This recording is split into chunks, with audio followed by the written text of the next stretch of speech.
Hi, I'm Maddie. This is my well-adult friend Kenzie, and we're going to be doing a head-to-toe assessment, and this is like our 5th time videotaping it, so we're movie stars now. We already did height, weight, vital signs, and then a vision test with the Snellen chart, so we will just go ahead and get started. Can you tell me your name? Kenzie. Good. Can you tell me where we're at today? Salt Lake. And can you tell me the month and year? August 2022. Good. And what are we doing? An assessment. Perfect. Okay. So we'll just get started with the cranial nerves. So first we're gonna do cranial nerve 1. So I'm gonna have you close your eyes and just plug one nostril. And can you tell me what this scent is? Coconut. Perfect. And then switch sides. What is that scent? Floral. Perfect. Okay. We already did cranial nerve 2 with the Snellen test, so we're gonna do 3, 4, and 6. So I'm first just gonna have you open and close your eyelids, just making sure the muscles in her eyelids are working. And then I'm gonna have you follow my finger, so if you can just follow that without moving your head.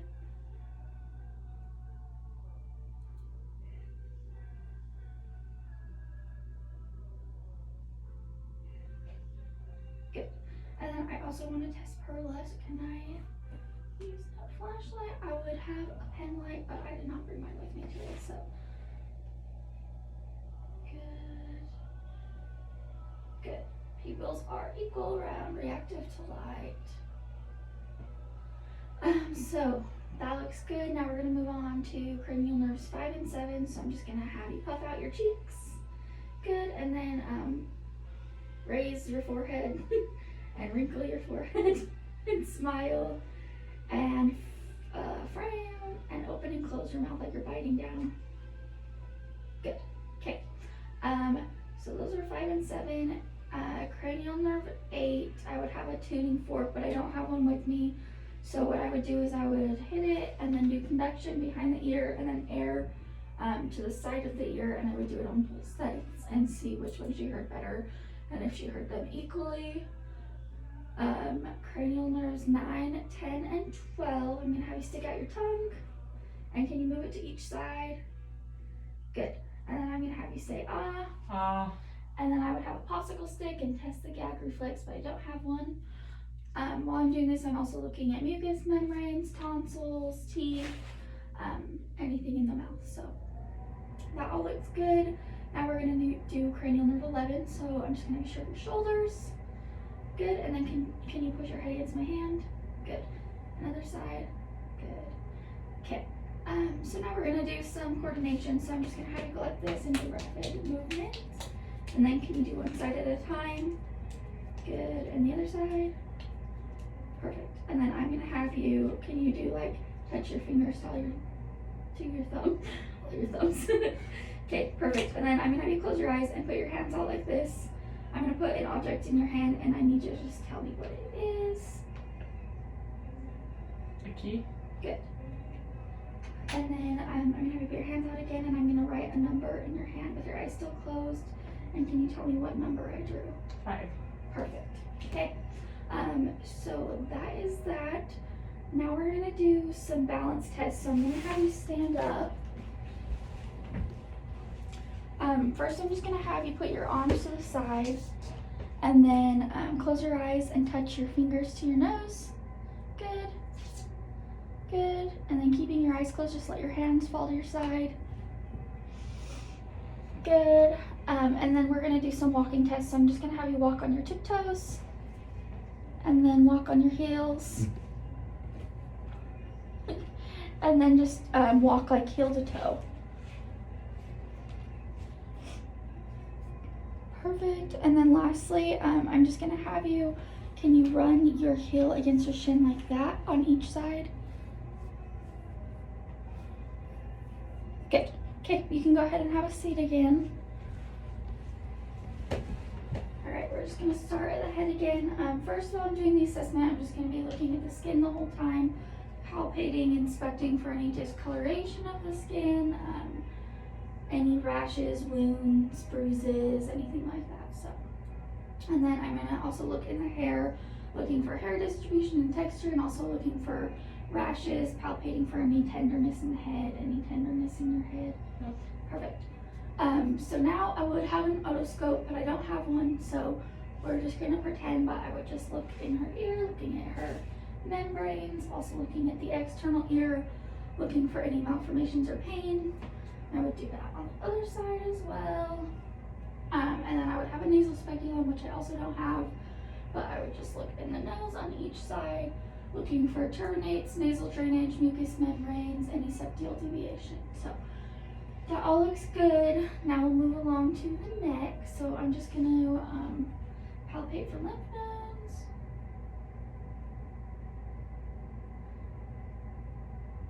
Good. And then I'm gonna have you swallow. Good. So while I'm doing that, I'm just assessing the swallowing reflex as well as the thyroid, and also looking for any sort of tracheal deviation, making sure everything looks symmetric there. So now I want to fill the carotids, and then I also like to fill it at the same time as I fill the radial pulse. And then other side. Okay, and then now I'm just going to assess for carotid bruise with the bell side of my stethoscope.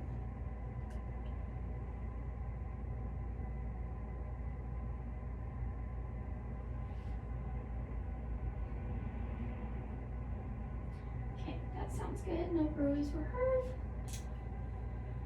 Alright, so now we're gonna move along with auscultating the front side. So I'm just gonna listen to your breath sounds and your heart sounds right now.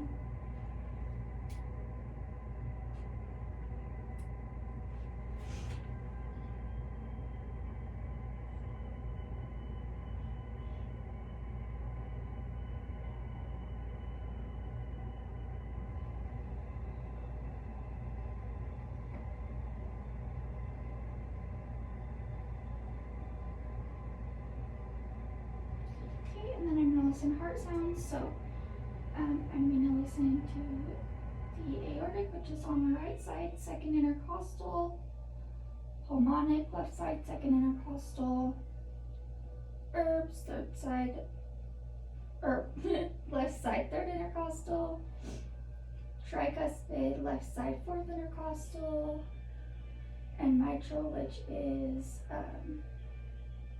fifth intercostal midclavicular on the left. So all of that sounds good. Now I'm gonna just auscultate the back. I'm just gonna kind of move around here. I'm gonna auscultate all of the lung fields on the back as well that I did on the front. So I would do that. Next, I'm just gonna have you whisper 1, 2, 3. 1, 2. And then I'm gonna have you say E. Perfect. Okay, so I should not be able to hear 1, 2, 3, and I should hear E, not A. If I were to hear an A or 1, 2, 3, clearly that could mean there is some lung consolidation. So I did not hear either of those things. Now I'm going to do, can you say 99? 99. Perfect. I should be able to feel those equally vibrate when she says that, so that sounds good. While I'm back here, I'm going to do CBA testing for kidney pain. So percussing, can you feel any pain right here? Nope. Any pain right there? Nope. Okay, I'm also just going to look at the vertebral column, make sure everything looks straight and there's no pain. Any pain? Nope. Okay. Perfect. Sorry. Okay. Now I'm going to have you lie down. I'm just first going to inspect the abdomen, looking for any pulsating masses, discoloration. So I don't see any, so we're going to move along. I'm just going to listen.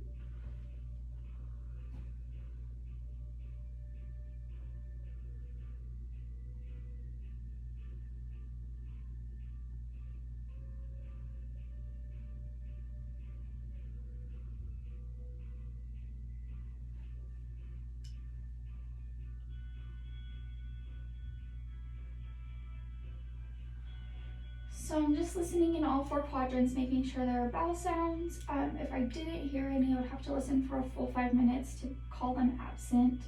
I'm also listening for any aortic bruits, which I did not hear. So we're gonna move along to percussing.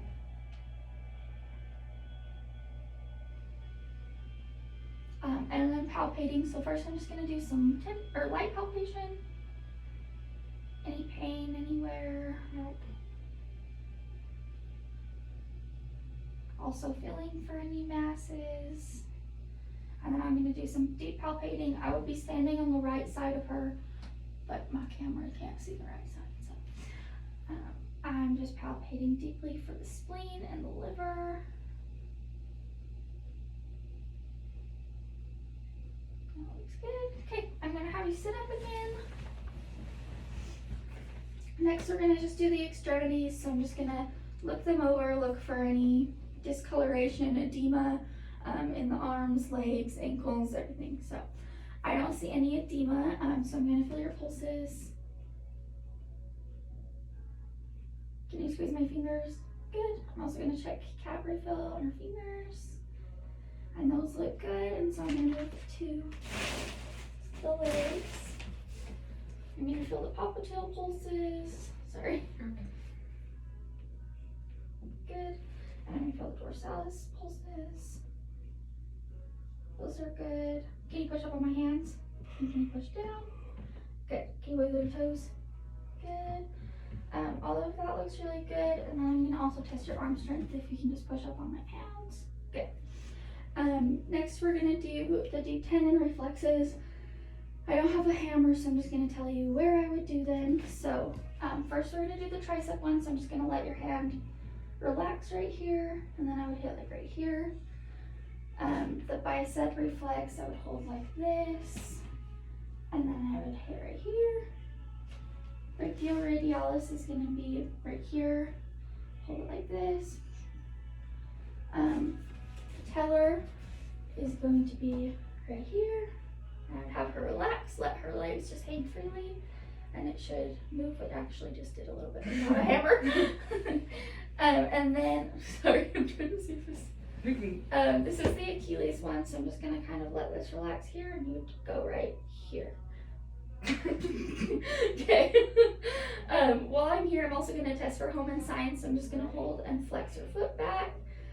If she were to have like pain up into her calf when I did that, that may signal blood clot, but there was no pain. And then when I release, I'm gonna watch for clonus, which is just like the dropping of the foot, which is abnormal, and there was none of that seen. So I would continue that on the other side, and I think that is all. We are done.